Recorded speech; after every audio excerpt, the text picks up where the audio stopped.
At the family dinner, my daughter-in-law stood up, pointed at me, and yelled loud enough for the whole room to hear. "Security! This beggar doesn't belong here." Her voice sliced through the warm chatter like a blade. Conversations froze. Chairs stopped mid-scoot. Forks hovered in the air. Dozens of heads turned my way, some in confusion, some in awkward amusement, but most in silent agreement. I didn't say a word. I simply looked at her, at my son sitting beside her, and then at the half-full glass of water in front of me. I stood up slowly, brushing invisible dust from my skirt as if that could restore some dignity. No one stopped me. No one spoke up. I walked out of the restaurant into the chilly evening air, heels tapping steadily on the marble floor until the door closed behind me. You're probably wondering how a woman like me, once the matriarch of this family, ended up being called a beggar at her own grandson's celebration dinner. Well, follow my story until the end, and you'll see how masks fall off when money and inheritance are on the line.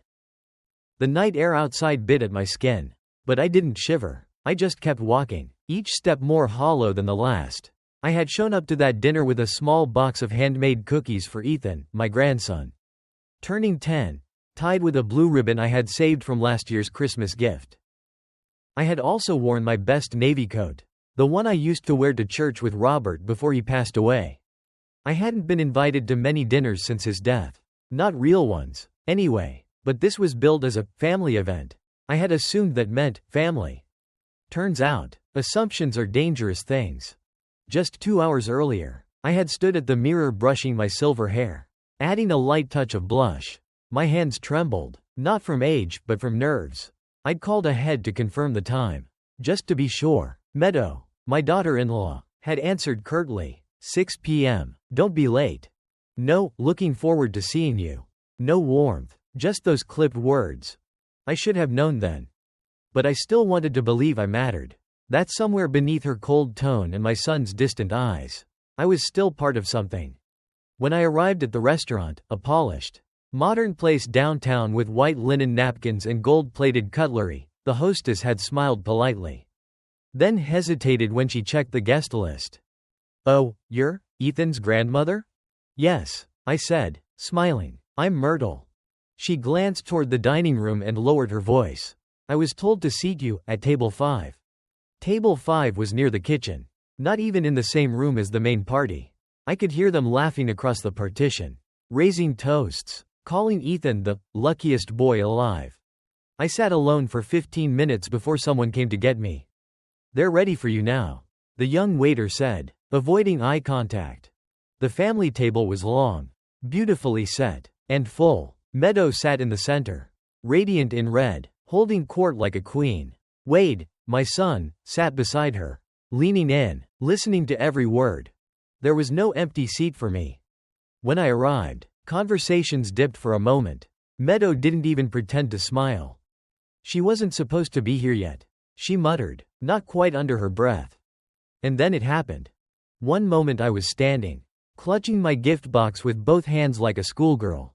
The next, she rose dramatically, pointed at me, and said it again, louder this time. "Security, get this beggar away from the table." A man in a black jacket near the entrance took a step forward, clearly unsure if she was serious. Wade looked up, his face frozen, then turned away like he didn't know me. I caught Ethan's eyes for a split second. He looked confused, maybe even a little afraid. I turned and walked. I didn't cry on the way home. Tears would have given that moment more power than it deserved. But inside, something shifted, something hard and sharp. I had stayed silent through years of slights, excuses, missed holidays, and sudden, schedule changes. I had told myself I was imagining things, that Meadow was just tired or stressed. But tonight? Tonight made everything painfully clear. They wanted me gone. Not just from that dinner table, but from their lives, and maybe even from the house Robert and I built together. The home they now had their eyes on. I unlocked my front door, stepped into the quiet, and turned on the light. My tiny kitchen greeted me like an old friend. The silence was heavy, but not cruel. I placed the cookie box on the counter, untied the ribbon, and quietly whispered to myself. That was their first mistake, thinking I had nowhere else to go. I didn't sleep that night. I sat at my kitchen table, still in the navy coat I had worn to the dinner, still clutching the ribbon I had untied from Ethan's cookie box. The light above flickered slightly, casting long shadows across the linoleum floor.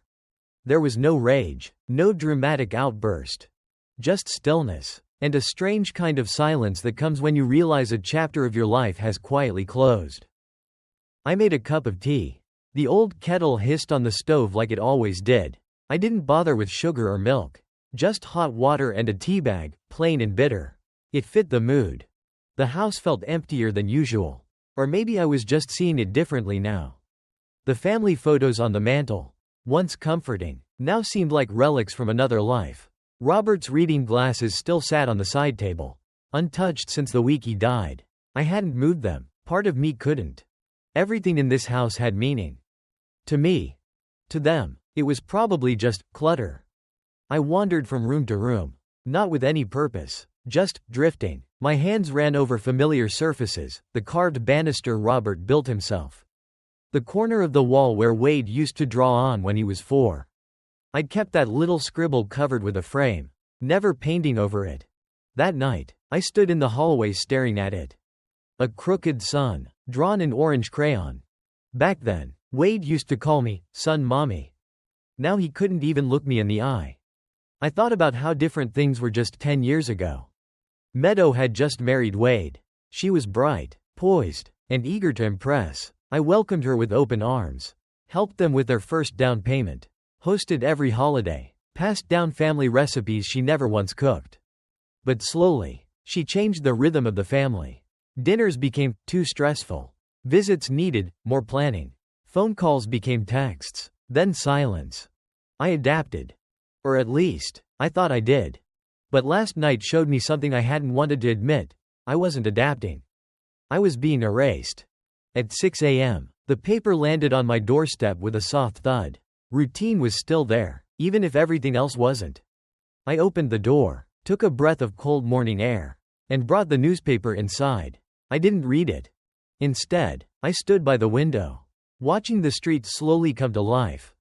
Dog walkers, joggers, delivery trucks, the world moved on. Indifferent. It struck me then how easily people are replaced in other people's lives. Especially mothers, especially widows. I looked down at my hand. The ribbon was still there, twisted around my fingers like a reminder. It had once tied something sweet. Now, it bound something sharper. Resolve. They had made it clear I wasn't welcome, that I didn't belong, that I was no longer part of the life I helped build. But what they didn't know is that I wasn't planning to stay on the sidelines anymore. The day after the dinner, I didn't get a call. Not from Wade, not from Meadow, not even a text. Just silence. I wasn't surprised, but I still checked my phone more times than I'd like to admit. I even turned the ringer off and on again, just in case. It wasn't broken, it just wasn't ringing. Around noon, I received a group photo. Sent by my niece, Lisa. She didn't know I hadn't been invited properly. She had no idea what had happened. The message read, "You looked great last night. Aunt Myrtle, wish we'd had more time to chat." I stared at the image for a long time. The family lined up behind a birthday cake, smiling wide, Ethan standing proudly in front, Meadow's hand on his shoulder. And there, in the back, blurred, barely visible, was me. Standing off to the side. Not part of the circle. Not even looking at the camera. I enlarged the photo. Everyone else had been seated. Posed. Included. I hadn't even known the photo was being taken. I looked like a stranger. Like someone who had wandered into the frame by mistake. That's when the bitterness shifted. It became clarity. I opened my desk drawer and pulled out an envelope I hadn't touched in years. Robert's handwriting still marked the front in neat block letters. Myrtle, only if necessary. Inside was a letter. Not a will. The will had been public. Read months after his passing, but something else. A private memo from Robert. Drafted by his lawyer. Addressed to me. It outlined his wishes in the event the family no longer respects your presence. He had seen this coming. He knew Meadow. I remembered what he used to say when Meadow first came into our lives. She smiles with her teeth. Not her eyes. I brushed it off then. Told him he was being harsh. Told him to give her time. Turns out, he wasn't being paranoid. He was being precise. The document detailed ownership clauses, property transfer protections, and something else. A clause in the trust fund that gave me full authority to remove any beneficiary who publicly humiliates the primary holder without provocation. I reread that sentence twice. My hand didn't shake. Robert had protected me better in death than my son ever did in life. And now I had a choice. I could sit here, rewatching the memory of that dinner playing in loops in my mind. Or I could act. I placed the letter back into the envelope, slid it into my handbag, and walked over to the coat rack. The same navy coat hung there, the one I had worn the night they broke the last thread of respect. I buttoned it slowly, carefully.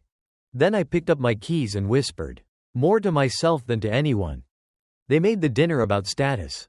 I'll make the aftermath about consequences. The law office hadn't changed much. Same leather chairs, same heavy oak door with Robert's name still faintly etched beneath the firm's new logo. Even the secretary recognized me. She greeted me with polite surprise. Then buzzed Mr. Lawson without asking questions. I sat in the waiting room, my purse in my lap, the envelope resting quietly inside. I wasn't nervous. I was ready. Mr. Lawson came out with a warm smile, one of those smiles people reserve for widows who haven't been around in a while. Myrtle, he said gently, it's been too long. I nodded. It has, but I need to make use of something Robert left with you. He didn't ask questions, just held the door open and gestured for me to sit. Once inside, I handed him the envelope. He read it slowly, glasses perched on the end of his nose, brow furrowing deeper as he went. When he finished, he looked up and said only one word. Meadow? I nodded once.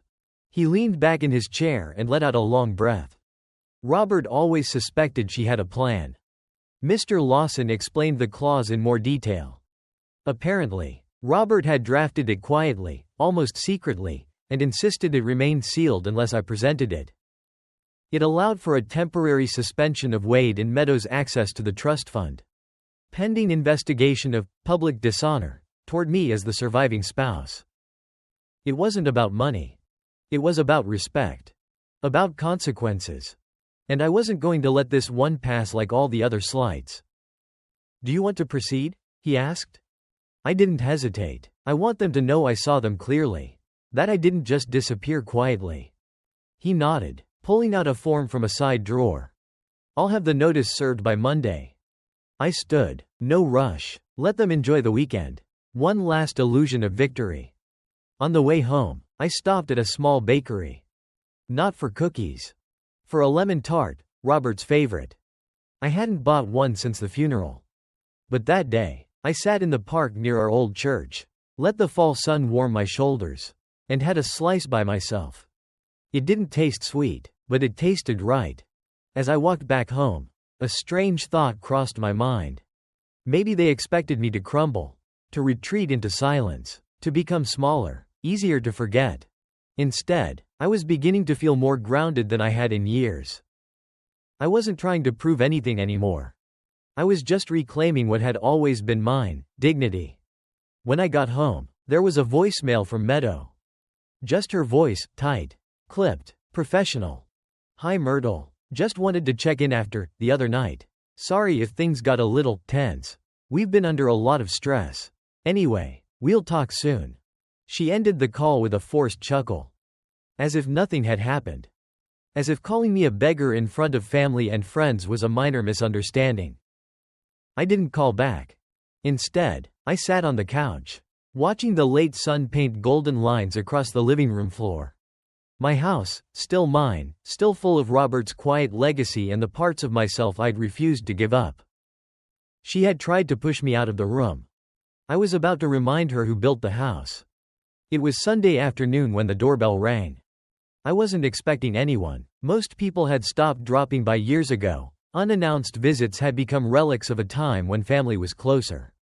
When neighbors still borrowed sugar or asked how you were really doing. I opened the door slowly, unsure who would be on the other side. It was Nora, my late husband's younger sister. She hadn't been to the house in almost a decade. We used to talk once a week. Then once a month. Then, nothing. I assumed Meadow had gradually edged her out the same way she did everyone else who didn't fall in line. But here she was, standing on my porch in a beige coat, holding a small tote bag and a look of concern. "Myrtle," she said softly, "I heard what happened." I stepped aside to let her in. We sat in the living room without turning on the TV or putting on a pot of tea. She didn't come for comfort. She came with something to say.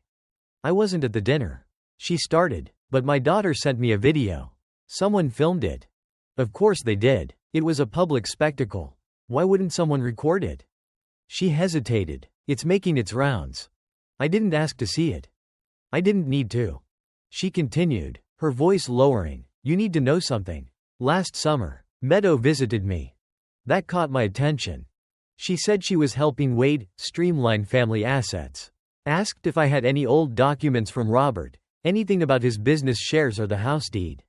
She was polite, but pushy, very rehearsed. I said nothing. I didn't give her anything." Nora added quickly, "But I could tell, she wasn't just organizing paperwork. She was setting something up." I closed my eyes for a moment. It all made sense now. The slow erasure. The cold invitations. The sudden interest in the house I'd lived in for over 30 years. They weren't just distancing themselves from me emotionally, they were laying the groundwork to erase me legally. "She didn't mention the clause in the trust, did she?" I asked. Nora blinked. "Clause?" I explained, briefly, about what Robert had left behind. About the authority I now held. About the letter. She sat back, her eyes wide. "He always said you were the one who held the family together. Even when he disagreed with you. He trusted you." I felt something stir in my chest, not pride. Exactly. Something older than that. Something like being seen. Nora reached into her bag and pulled out a small velvet pouch. "Robert gave me this before he passed. He told me to hold on to it in case you ever needed a reminder." Inside was a key. Not to the house. To the safe deposit box at First Central Bank, the one Robert had used for personal matters. Not business. "I never asked what was in it," she said, "but I think now's the time to find out." That night, after she left, I placed the key beside Robert's old watch on my nightstand. I didn't feel rushed. I didn't feel panicked. I felt ready. Let Meadow think her show at the dinner was the final word. Let her believe she'd humiliated me into silence. She'd mistaken my stillness for surrender. But the truth was, I was just opening a much older door. Monday morning, I took the key and tucked it into my coat pocket. The bank wasn't far, just 2 blocks past the old library. The one Robert and I used to visit every Sunday after church. The air was crisp, and the sidewalk still wet from the early rain. I walked slowly, not from age, but intention. I wasn't in a rush. Not anymore. First Central Bank still had the same marble lobby floors and fake ferns in brass pots. The clerk at the front desk didn't recognize me, young, polite, barely out of college, but the manager did. "Mrs. Fairchild," he said, standing up quickly, "we haven't seen you in years." I handed him the pouch with the key. He examined it, nodded once, and escorted me down the long hallway, past rows of silent metal doors. It had been years since I'd last been in this vault. It smelled the same, dust, old metal, a trace of forgotten stories. The box was heavier than I remembered. Inside, there were a few envelopes, some photographs, and a leather-bound notebook with Robert's initials. But what caught my eye was a stack of documents wrapped in a faded ribbon, the same kind he used to tie around my birthday cards. I slipped the ribbon off gently and began to read. They weren't just financial papers. They were copies of every major transaction Robert had made in his final years, including documents I'd never seen. A quiet transfer of 20% of his business shares into a separate account under my name. A notarized letter stating his concern about Wade's judgment under influence. A handwritten note, dated 3 weeks before his death, that simply read, "If they forget who you are, remind them who built the walls they're trying to inherit." I sat there in the silent vault, surrounded by cold steel and warmer truths. Robert had known. Not just suspected, known. He hadn't trusted Meadow. And by the end, he had doubts about Wade too. He hadn't said anything then. Out loud, he had let me choose how much I wanted to see. But he had left breadcrumbs. And now I had followed them all the way here. When I left the bank, I wasn't carrying just a file folder. I was carrying memory, intent, and leverage. That evening, I didn't turn on the lights when the sun dipped below the windows. I let the darkness settle. I wanted to sit with it, let it wrap around me.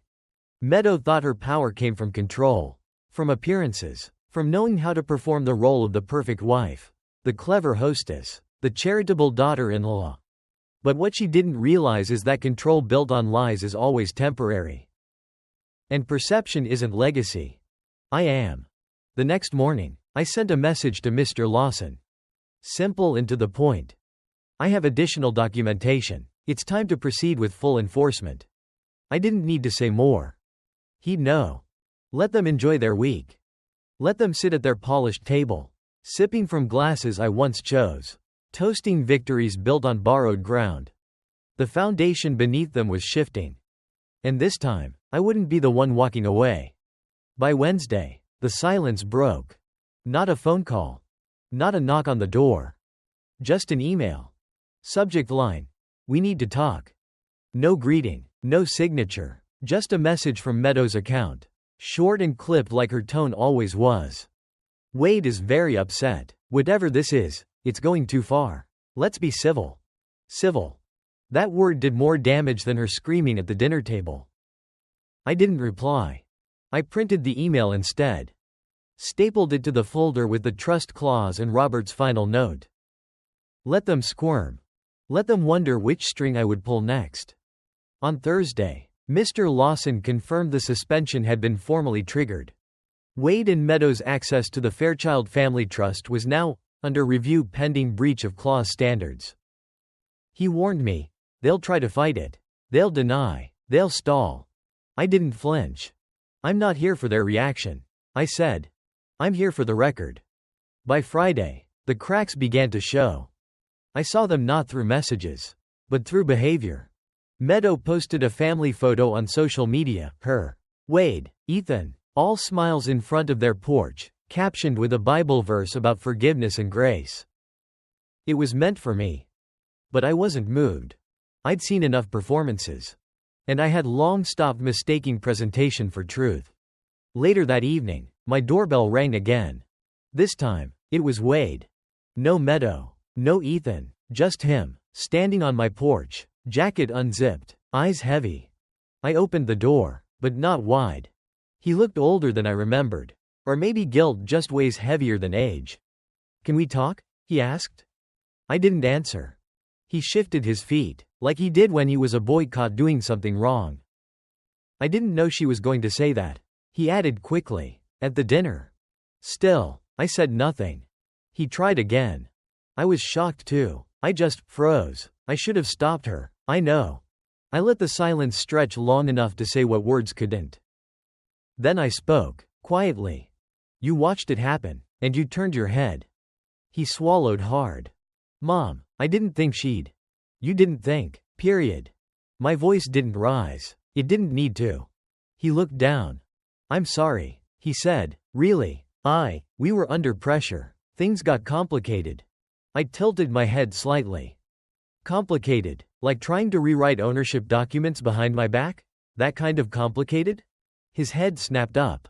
He hadn't expected that. I stepped back, just enough to let him see the folder on my hallway table. The papers slightly askew, Robert's handwriting visible on top. "I know everything, Wade," I said. Not just what she said, but what you allowed. He didn't try to come in. He just stood there, deflated, holding an apology too late for redemption. Before he turned to leave, he said one last thing. "She's not the only one who got us into this mess." I nodded once. That may be true, but she's the only one who called me a beggar. Then I closed the door. That night, I sat by the window again. Same place, same silence. But something was different now. The air wasn't heavy anymore. It was sharp. Alive. The kind of stillness before a storm. And this time, I was the one bringing the rain. Saturday came with overcast skies. Not stormy, just gray enough to match the tone of the week. I spent the morning dusting Robert's bookshelf. It wasn't dusty, I just needed something for my hands to do. Halfway through, the phone rang. Not the cell, the landline. The one almost no one used anymore. I let it ring twice before answering. It was Mr. Lawson. "They've filed an appeal," he said without ceremony, trying to freeze the clause while they dispute the terms. I could hear the subtext beneath his words. "They're panicking. They're claiming emotional distress," he added. I almost laughed. The irony was thick. "She called security on me," I said, almost to myself. "In front of Ethan. In front of everyone." Mr. Lawson sighed. "Their lawyer's angle is vague, but predictable." I didn't ask what would happen next. I already knew. That afternoon, I walked down to the small community church where Robert and I used to volunteer. I hadn't been back in years. Not since his funeral. Inside, the sanctuary was quiet, just a few candles flickering by the altar. I didn't come to pray. I came to remember. There's something about old wood benches and the scent of melted wax that strips away pretense. I sat there, letting memory do what it does best, play everything back. Our wedding day. Wade's baptism. The Christmas pageants where I sewed every child's costume by hand. None of that made it into Meadows' version of the family. To her, I was just a relic. A burden, an inconvenience with a name on the deed. Back home, I made tea. Not out of habit this time, but as a small act of reclaiming space. Meadow had always hated how I brewed it, too strong. Too bitter, she said. Robert loved it that way. So did I. That night, the second shift began. Lisa, my niece, messaged me. A screenshot. It was a group chat Meadow had been part of. She must have forgotten Lisa was included. The message read, "She'll fold, she always does. That woman doesn't have it in her to fight." No rage stirred in me. Just resolve. Because the worst thing you can do to someone who gave you everything is assume they have nothing left. The next day, the lawyer called again. Their appeal had backfired. The court had reviewed the video footage. Meadows' voice. Wade's silence. My quiet exit. The judge's comment was simple. This isn't a legal technicality. This is humiliation. The suspension stood. And now the review was being escalated. I didn't celebrate. There was no music, no champagne, no victory dance in the kitchen. Just the sound of the kettle boiling. And the weight of knowing, they had thought I would go quietly. They had planned for that. But they hadn't planned for me staying. Tomorrow, I would return to the bank. Not just to store the new court documents, but to update the file. Make adjustments Robert had left open-ended. Because now, it wasn't just about removing their access. It was about rewriting who the family legacy truly belonged to. Not the loudest voice. Not the newest face. But the one who stayed when everyone else turned away. Monday morning, the sun finally broke through the gray. It wasn't warm, not yet, but it was light. Clear, quiet. I ironed a clean blouse and walked down to the bank again. Same vault. Same manager. This time, I carried more than papers. I carried decision. I instructed the manager to open a secondary file under the Fairchild Trust, a provision Robert had quietly included years ago, but never activated. It allowed the surviving spouse to redirect beneficiary allocation during crisis of respect or ethical misalignment. Robert's words. Not mine. He had always chosen his words carefully. Blunt, but precise. I signed the form slowly. Not out of hesitation, but because it felt sacred. Like turning the final page of a book you didn't rush through. As I left the bank, I didn't go straight home. I walked 2 extra blocks to a school I hadn't visited in years. Ethan's elementary. They were just letting out. I didn't approach the gate. I stood across the street, behind a row of hedges, watching. He looked taller. A little quieter than the other boys. He carried his backpack with both straps, not slung over one shoulder like the louder ones. Still thoughtful, still Ethan. He didn't see me. I didn't need him to. I thought about the cookies. The ones I had baked for his birthday, the ones that never left the box. And I made a decision right there. Behind the hedge, watching him cross the yard with his head slightly down. He wouldn't pay for her choices. Not if I could help it. That evening, I wrote a new letter. To be attached to the trust documents. It stated plainly, if the review board found Meadow in breach, her access would be revoked permanently. Wade's would be suspended pending further conduct. But Ethan's share would remain. Locked in a separate trust. Unreachable by his parents. I sealed the letter, placed it in a new envelope, and pressed Robert's old wax seal on the back. A small gesture. But it felt right. The phone rang again that night. Meadow. I didn't answer. She left a voicemail, voice thinner than before. Whatever you think you're doing, it's hurting Ethan. The irony nearly knocked the air from my lungs. She had dragged him into it first. Used him as a prop at a party. Watched him watch me be shamed. And now she was using his name as a shield. I deleted the message. Later, I took out the velvet pouch again. Not for the key. But for what was underneath. A photograph. Robert, me, Wade, age 6, sitting between us at the lake cabin. We looked tired. Sunburned. Happy. That was before ambition blurred affection. Before money became measure. Before Meadow mistook silence for surrender. I placed the photo beside the candle and let the flame reflect off the glass frame. Some legacies aren't loud. Some are quiet, held, protected. Even from family. Especially from family. Wednesday afternoon, Mr. Lawson called again. There's been a response, he said. I was folding laundry, one of those quiet tasks that doesn't require thinking.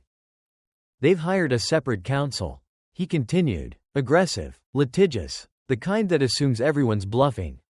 I smiled, barely. Let them assume, I said.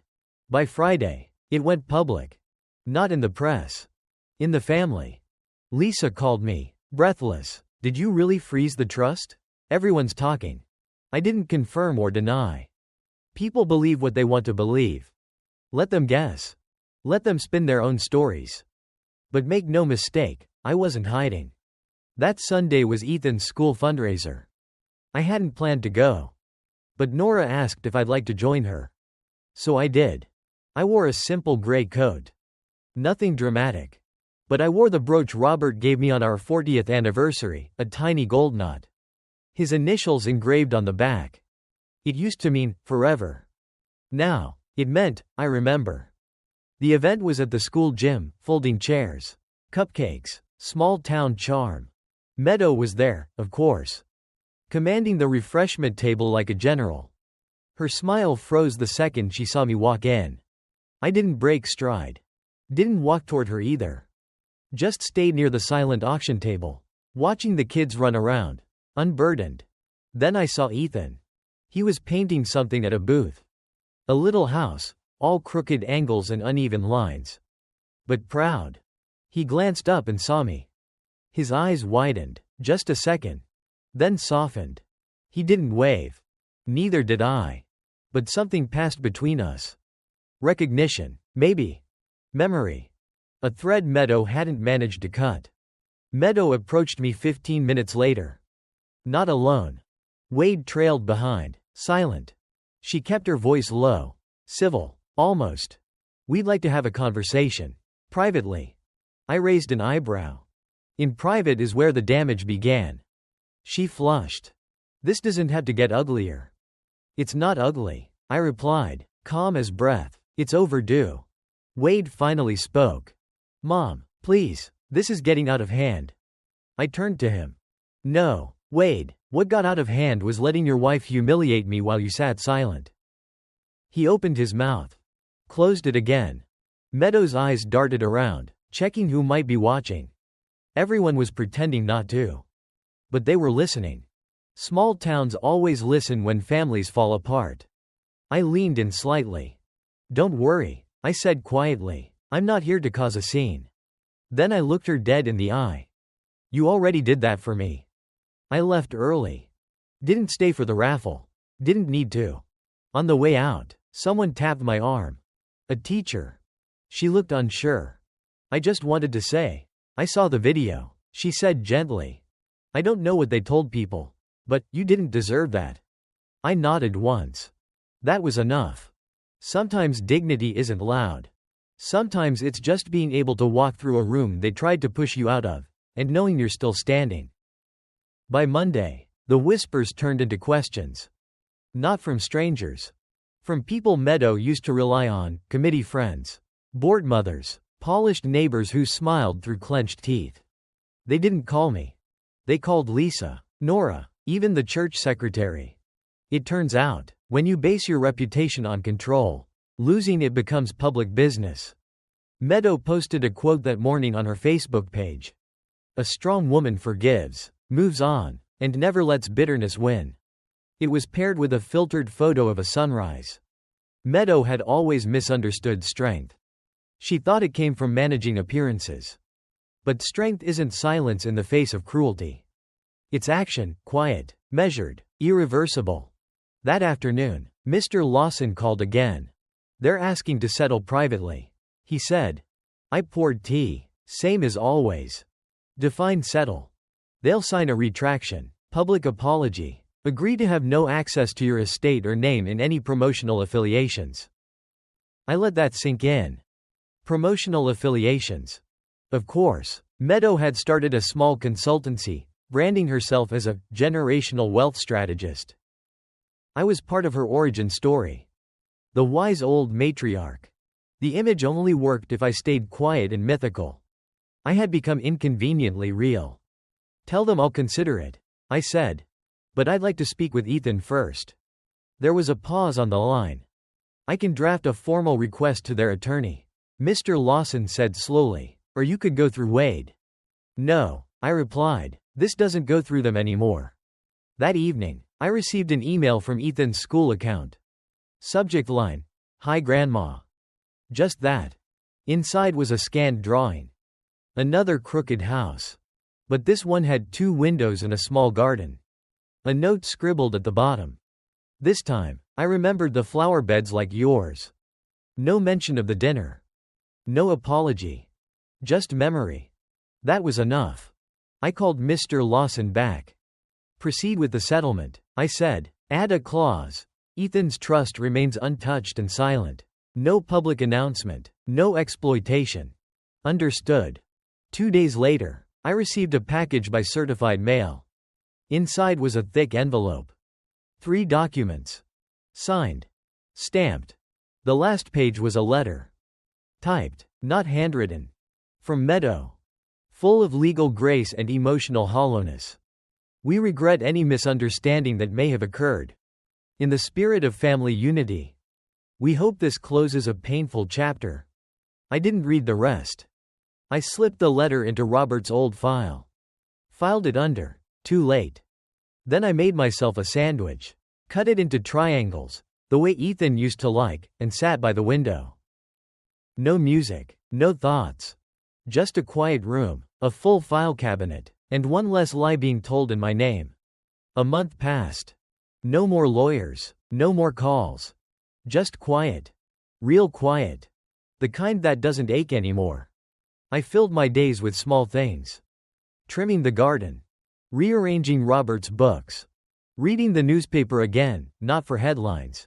Just to feel part of the world again. The neighbors started stopping by more often. Nora brought a pie last Sunday. Lisa came with her daughter, who now calls me Grandma Myrtle, without hesitation. No one brought up Meadow. Or Wade. The silence around their names wasn't awkward. It was chosen. Respected. I still think about Ethan. Every day. His picture now sits beside Robert's on the mantel. One from last year, before the dinner. Before the unraveling. He's holding a paper boat, smiling just enough to crease the corner of his eyes. He hasn't written again. But I'm not waiting. Because I know something now.